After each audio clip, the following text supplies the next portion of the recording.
osoan zehar Euskal Herriaren naziotasunaren aldarrikapena guztiz agerikoa izan da. Milaka ikurrina ageri dira 3 etapetan zehar, 120.000 ikurrina eta Nafarroako bandera banatu dira. Bestalde, ikurrina erraldoiak ere izan dira ikustekoak, Artxandan, Plentzian edo Mundakan 21 metro biderra 14 metrokoak ageri izan dira. Guzti horien artean, presoak etxeratzearen aldeko aldarriak edo independentzia leloak agerikoak izan dira. Bilbotik hasi zen larunbatean Frantziako turra eta Gasteiztik Donostiarako etapa izan zen atzokoa. Gaur aldiz Zornotzan hasi eta Baionara arteko etapa izan dugu berriz ere Euskal Herriaren naziotasunaren aldarrikapena errepideen bi aldeetan.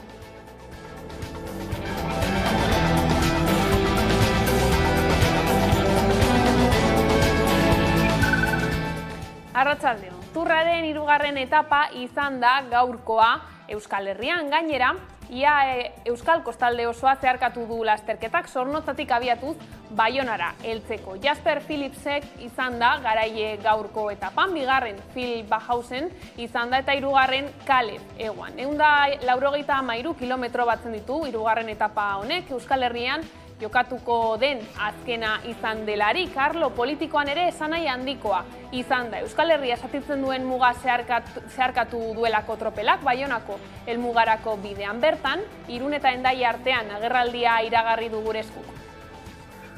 Gaur hemen gare, bidasoaren alde batean, beste aldea ere Euskal Herria da, eta hori adieraztera eta herri batien nortasuna dituen ezaugarria bi aldeetan dagoela, aldarrikatzera ere, aldarrikatu nahi genuke gaurkoan ere. Baita ere ozen esan behar dugu Euskal Herriak erabaki nahi duela eta bi aldeetako Euskal nortasuna duen jenteak Euskal Herritarrok erabakiko dugula. Batzuentzako bidasoa muga bada, baino gure eskuk aldarrikatzen duena da zubi bat dela, bidasoa zubi bat izango da, Euskal Herritarron arteko zubi eta bi aldeetako Euskaldunok batzen gaituen zubi izan behar du, etorkizunean ere, eta hala izango da, erabakitzeko eskubidea behin gauzatzen dugunean. Frantziako turra, 110. edizioan lehenengo 3 etapetan, 176 txirrindulari 22 taldeetan banatuta Euskal Herria zeharkatu dute. Bilbon abiatu zen norgehiago larun batean, eta gaurkoan Bizkaian hasi eta Lapurdin bukatu da etapa. Aiara de Urreta lankidea egonda Zornotzan gaur 3. etaparen hasieran. Argita garbi nabarmendu behar dena ikurrinek eta aldarrikapenek edukitako presentzia, ezta? Izan ere gure eskuk aukera erabili nahi du, Euskal Herria 7 probintziaz osatuta dagoen eta erabakitzeko eskubidea duen herrialde bat dela mundu osoan zehar ezagutarazteko. Baina aldarriak eta ikurrinak alde batera utzita, Frantziako turralen lehenengo 2 etapek mugimendua izan dute. Normalean nahiko lasaiak izan dira, baina bihurriak izan dira lehenengo 2 etapa hauek. Adam Jakesek lortu zuen garaipena Bilbon eta 2. gelditu da bere anaia Simon. Eta 3. postuan bestalde Pogatzar gelditu zen eta hori Mikel Landak ondo eutsi zion mailari. Eta beste kontu bat aipatu behar da lehenengo etapa horretan, Zoritzarreko kontua izan ere, Carapaz eta Max jauzi ziren eta orduan akabo turra eurentzat. Eta bestalde 2. etapan, Gasteiz Donostia etapan denak ezustean harrapatu zituen Victor Lafay azken kilometroan jo zuen erasoak eta etaparen garaile izan zen. Eta 2. postuan amorratuta helmugaratu zen Banaert eta 3. izan zen berriro ere Pogatzar. Hala Adam Jakesek 3. etapa honetan maiot horia eramaten jarraituko du.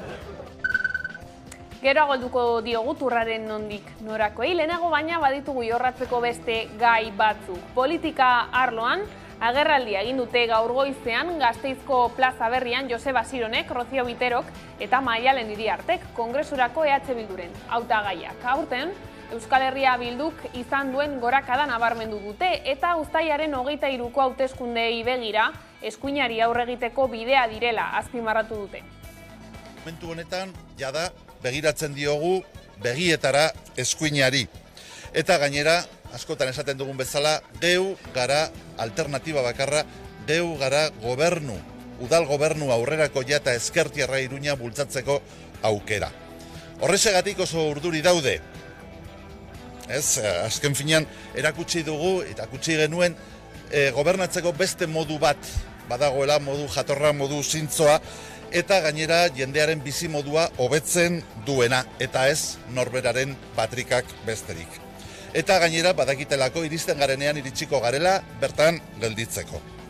Iruñan berriz beste batzuk nahiago izan dute bidea eskuinari ustea, eta modu hortan hautsi dituzte jendearen ilusioak, milaka pertsonen ilusioak.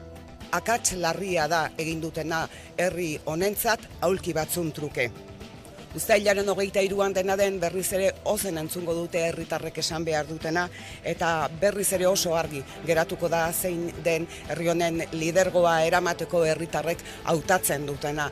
Jarraituko dugulako, berriz egingo dugulako, eta berriz lehenengo indarra izango garelako. Eta Gipuzkoako Foru Aldundiak osatuta, Mendozak gizarte politikak, ekonomiaren lehiakortasuna eta proiektu estrategikoak esan du izango direla gobernuaren lehentasunak. 9 departamentu izango ditu Mendozak zuzenduko duen gobernuak. Hauetatik 6 jeltzaleen esku egongo dira eta 3 sozialisten esku. Bigarrena, demokrata.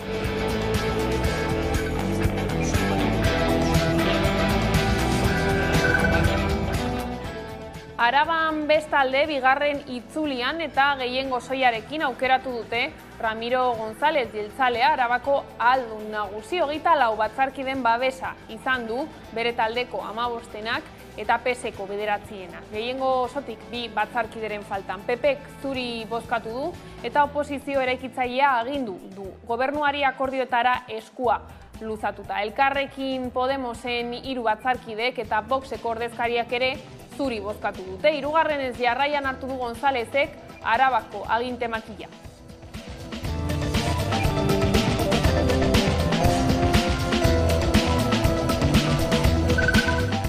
Eta 3 egunen barru San Ferminak hasiko dira Iruñan. Aurtengo jaietan 16 peinek dantzan jarriko dituzten pankartak jakinak dira dagoeneko, baita federazioaren 25. urteurrena ospatzeko ekitaldia ere.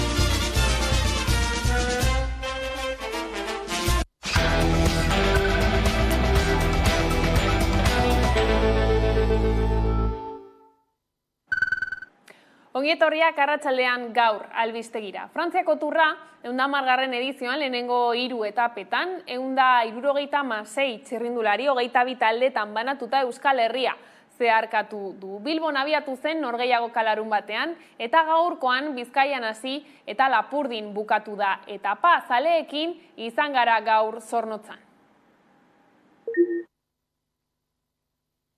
Bai, ikusi dugu, hombre, beharrezkoa. Gehiago ikusiko hemendik pasatzen, así horrego behar da. Oso izugarria, oso polita. Bilbon egon nintzen, hasieran, eta Bilboko neko hasiera, bukaera, eta bai. Bai, noski, jarretzen gara lehenengo gunetik, eta egia esan itxel izaten ari da. Bai, biberon egon ginen, ikusten, atzo kurtzetan bai, eta gaur eta pezingoa ikusi, baina bintzetan ambientera etorri gara. Ze saltzen dugun, kanpokoak ikusteko? Ia, etortzen bada zeuzer gehiagoetan. Egia esan, hori da munduari, ikuspegi bat edo emateko da aukera hon bat. Irtera oso berez izaten ari da, azkenean, Euskaldunak gara, Euskaraz egiten dugu, Nafarrokoa, Ikurriña be bai, herritasuna erakusten ari gara, herrigintza egiten ari gara, eta etorkizuna begira egun berezia, eta ez gaurkoa bakarri, baizik eta etorkizunera begira jarraitzu egin behar dugu horrela. Ikurriña eskuen soltau barik eta usto frantzes danak dardarak eipini guzela, hain ja ez talako ambientik egongo. Baina, atzoko pilona alegina ikusteko zen, Ez zaior asko falta izan, baina, zeiko dugu, ba. Nok daki, ez da bakarrik gaur egitea, baizik eta egunetan zehar egitea. Segurazki esprinera bukatuko da, baina, egia esan, bai Peio eta bai Mikel horraurrian dauz, Jonatan eta bebai badabiz, hasi que, posik egoteko moduko. Gaur igual gatxau, ez? Atzo Peio gehiagoan intentue, baina, aurrera, igual, Jon Izagirrek edo ikusiko. Uste aukera badauzela, ondino luzie da, así que Euskaldun gogor, fijo, hori seguru ngoina. Hombre, nik txondokoak, gustokoenak, bai Landa eta bai Pello. Hombre, nik gehien ezagutzen dudana da Pello Bilbao. Da gehien ezagutzen dudana, baina, nik ikusten, ez naz salea orduen, momentu honetan, hemen gaude eta, ikusi behar da eta erakutsi behar da, Bai Mikel edo bai Peio gelditzea kristone izango litzateke. Gustokona Peio izango neuke, ez, kompletuena edo, baina, Landa behor dau, beti esaten dau gogor dauela, ikusiko urten egitean. Digo, bale, Pobazar hobetate dagoen, atzo ikusi genduna, ikusiko dugu. Baina nik uste danak dira, nitzako irabazleak, danak. Egia esan ez duko favorito nagusirik, baina, nire umiek Pogatzarrek irabazti nahi dere, hasi que, ikusiko dugu segertatzen dan. Ni binegarren alde, baina esango nuke Pogatzarrek urten ez dauela errezitxiko.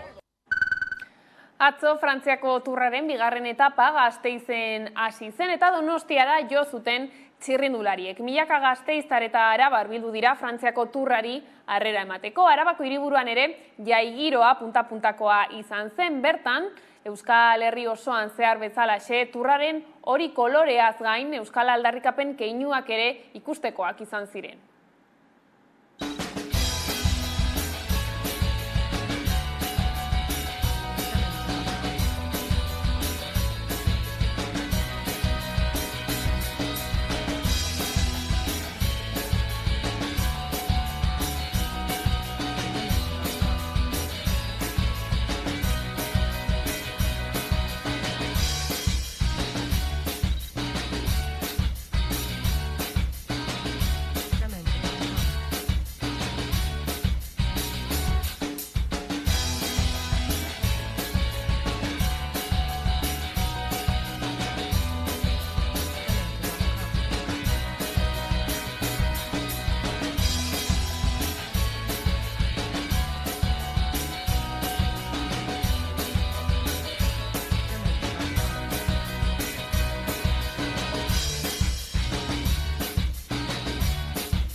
Asteburu osoan zehar Euskal Herriaren naziotasunaren aldarrikapena guztiz agerikoa izan da. Milaka ikurrina ageri dira 3 etapetan zehar, 120.000 ikurrina eta Nafarroako bandera banatu dira. Bestalde, ikurrina erraldoiak ere izan dira ikustekoak. Gaurkoan Nekina Torra Sagasti izan da Iruneko Santiago zubian. Zoramena nagusi gaur ikaragarria, azken egunotan bezalaxe, Euskal Herriko ikurrak hemen eta han, errepide bazterretan, Euskal Herrian erabakitze eskubidea bakarrik ez, Euskal Herria badela eta izango dela agerian utziaz. Gaur gainera, azken kilometroak ditu, Frantziako turrak Euskal Herrian, Baionan, gaur helmuga, eta beste egun batez, erabakitze eskubidean aldeko aldarrian nabarmena izan da, eta deigarria benetan, Santiago zubi honetan, nazioarteko zubi deritzon honetan, zubia eraiki behar dela eta muga eraitsi. Hori da, aldarrikapena gaurkoan ikusten duzuen bezalaxe, beste behin ere Euskal Zaleuek ez dutela hutsik egin, eta ez diote hutsik egin ez aldarrikapenari, ez eta Frantziako tur honetan jo eta keari diren txirrindulari horiei guztiei animoak ematen. Piztu dezagun benetan gu geu garena.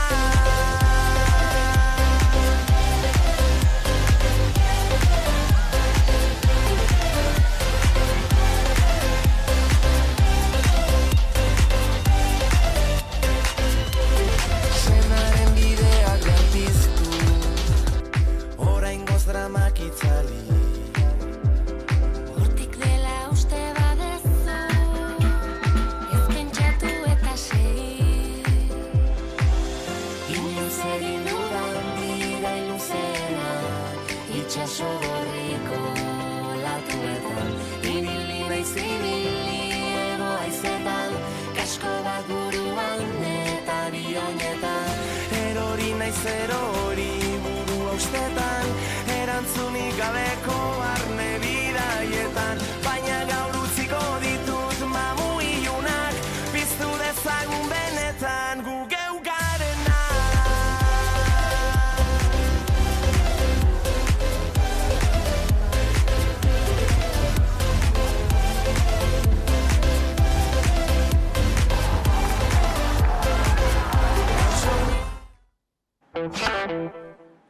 Politika arloan, Araban, bigarren itzulian eta gehiengo soiarekin aukeratu dute Ramiro González jeltzalea Arabako ahaldun nagusi 24 batzarkideen babesa izan du.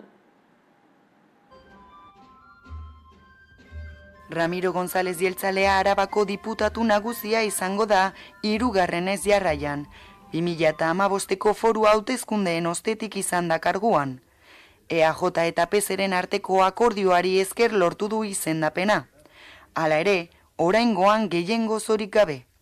Gauzak horrela oposizioko taldeekin akordioak bilatzera behartuta izango da foru gobernua. Besteak beste aurrekontuak edota bestelako proiektuak aurrera ateratzeko. Aurreko legegintzaldian 27 batzarkide lortu zituzten EAJak eta PSek. 2023-2027 legegintzaldian berriz 24. Guztira 51 batzarkide daude eta 26 behar dira gehiengo osoa izateko. Bozketan EAJak lortu zituen PSeren botoak. EH Bilduk Eba López de Arroyabe hautagaitza aurkeztu zuen. Beste alderdiei dagokienez, Elkarrekin Vox eta PP abstenitu ziren. Foru gobernuan EAJak 6 sail zuzenduko ditu eta PSek beste 3. Ramiro González Arabako diputatu nagusia izango da.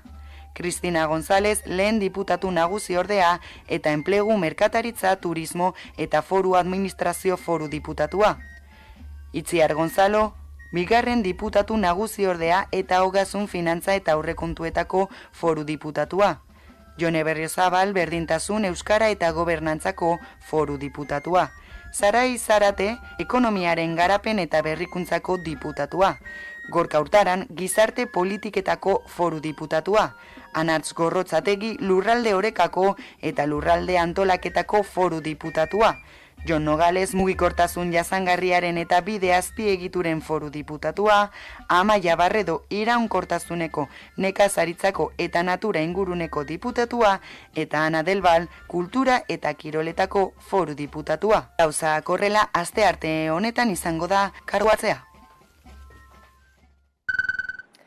Soziometroaren arabera EAJak, EH Bilduk eta PSek 5 eserleku lortuko dituzte hauteskunde orokorretan. Eusko Jaurlaritzaren prospekzio soziologikoen kabinetearen arabera, Espainiako Kongresurako bozetan 5 ordezkari eskuratuko lituzkete Araba, Bizkai eta Gipuzkoan.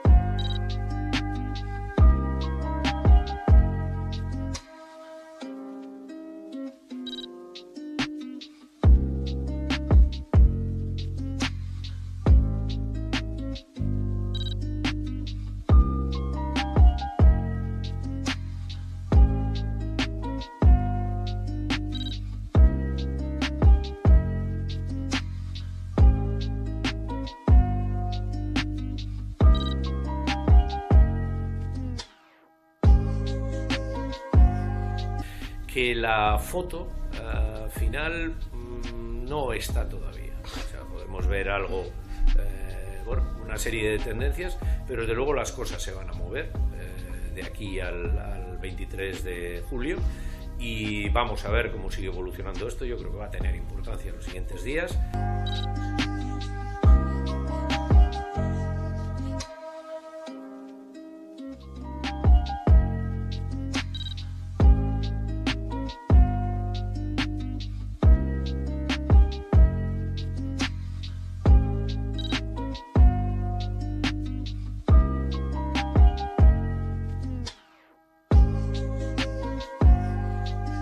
akats larria da egin dutena herri honentzat aulki batzun truke. Uztailaren 23an dena den berriz ere ozen entzungo dute herritarrek esan behar dutena, eta berriz ere oso argi geratuko da zein den herri honen lidergoa eramateko herritarrek hautatzen dutena. Jarraituko dugulako, berriz egingo dugulako, eta berriz lehenengo indarra izango garelako.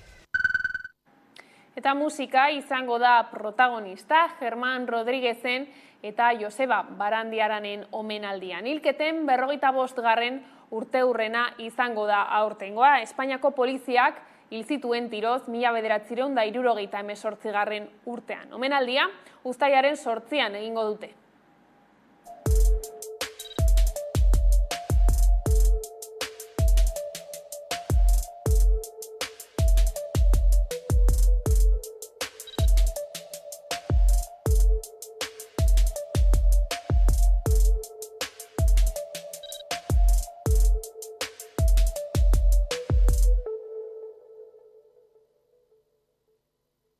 Kutsu berezi bat eman nahi diogu ekitaldiari, zere guk urtetan zehar ikusi duguna da, memoria berreskuratzeko eta inposatutako isiltasun hori bukaera jartzeko horri,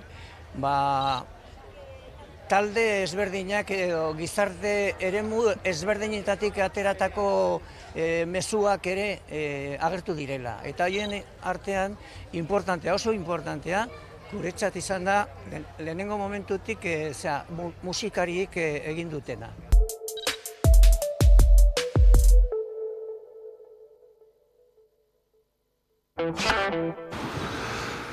Eta gurera bueltan, Tubizak 50% beherapena mantenduko du 2023an zehar, abenduaren 31 arte. Ez da geldiaraziko beherapena bat txartela erabiltzen dutenentzat. Barik edota mugi txartelek ere balioko dute, baita buksek edo abonuek ere. Erabiltzaileek ez dute zer egin behar, deskontua zuzenean aplikatuko baita.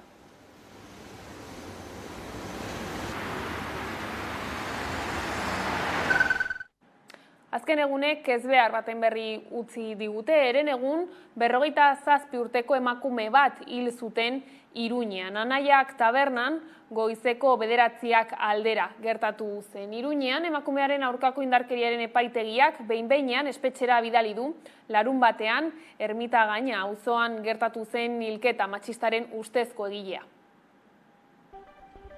47 urteko emakume bat izan da Iruñeko Ermitagaina auzoan asteburu honetan erailketa matxistaren azken biktima. Gizon batek bikotekidea eta bazkidea zena hildu eta ondoren bere burua entregatu du udaltzaingoan. Erasotzailea eta biktima biak txinatar jatorrikoak dira. Ermitagainako Anaiak tabernako bazkideak ziren eta taberna horretan hilabete inguru zeramaten elkarrekin lanean. 100 lagun bildu dira igande eguerdian Iruñeko udaletxe plazan erailketa matxista salatzeko kontzentrazioan. Emakumeok ehunka eraso mota jasaten ditugu gure egunerokoan. Feministok oso argi daukagu hori. Argi daukagunez arazo egiturazkoa dela.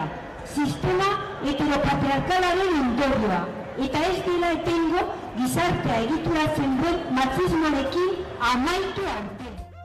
Kontzentrazioa isiltasunan izan da eta bertaratutakoen txalo zaparrada batekin baino ez da hautsi. Eguraldia lagun izan ez den arren, jende andana bildu da hilketa gaitzetsi eta biktimaren familia eta lagunei elkartasuna eta maitasuna adierazteko.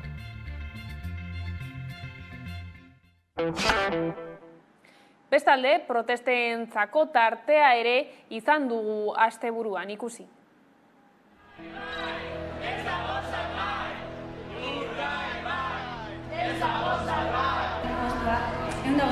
milioi eurokoa izan daitekela. Herritarren gehiengoari kalte egin diezaiokeen proiektua bultzatu behar aldute instituzio publikoek ekonomikoki eta mobilizatzea ezinbestekoa daukagu. Beste eskualde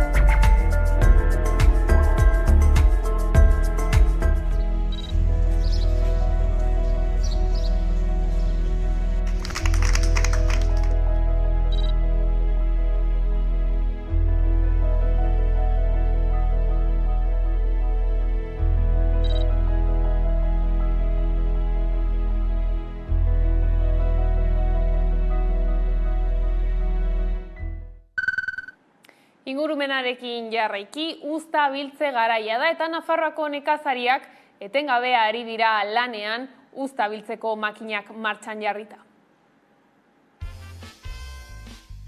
Haunitzetan nazten zaigun arren, landa eremuak elikatzen ditu hiriburua eta lehendabiziko sektoreak bere biziko garrantzia du.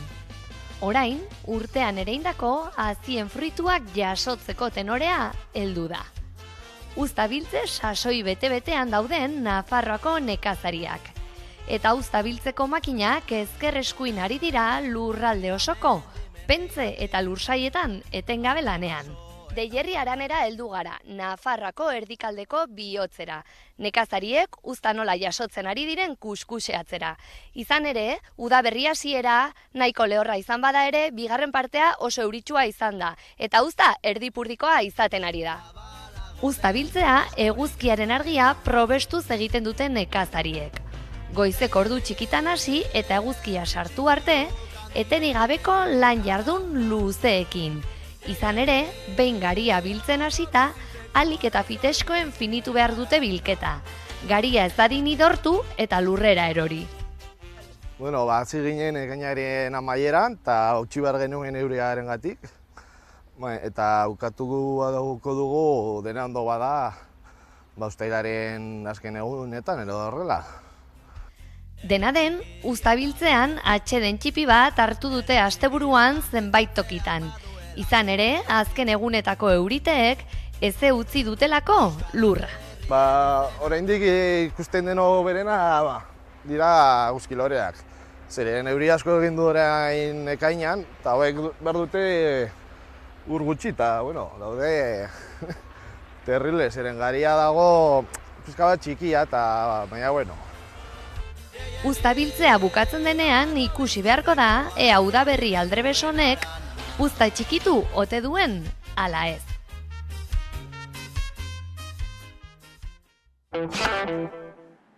Eta kulturarlora saltoa asteburuan ospatu da Irisarrin EHZ Festivala. Antolatzaileek azpimarratu dute arrakastatsua izan dela urtengo edizioa, 12.000 pertsona bildu ditu 3 egunetan zehar eta 500 laguntzaileek baino gehiago hartu dute parte antolakuntza lanetan. Mila esker Irisarri eta beti da arte! Gora EHZ eta gora egia!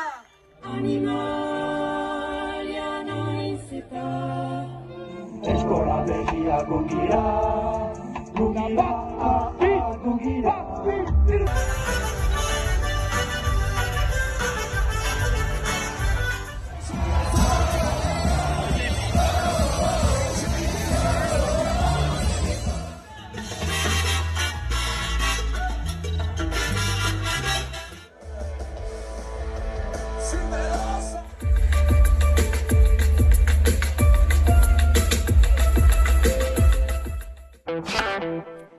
Eta horrela iritsi gara albistegiaren bukaerara. Gaurkoan Nesti Marquezen Desegin abestiarekin agurtuko zaituztegu, gustatuko zaizuelakoan, besterik ez gure aldetik. Horiek izan dira arratsaldeak gurean gaur utzi dituenak, gogoratu guztiak eta gehiago nahi duzuen aldiro 11.eu satarian dituzuela eskuragarri. Gero arte.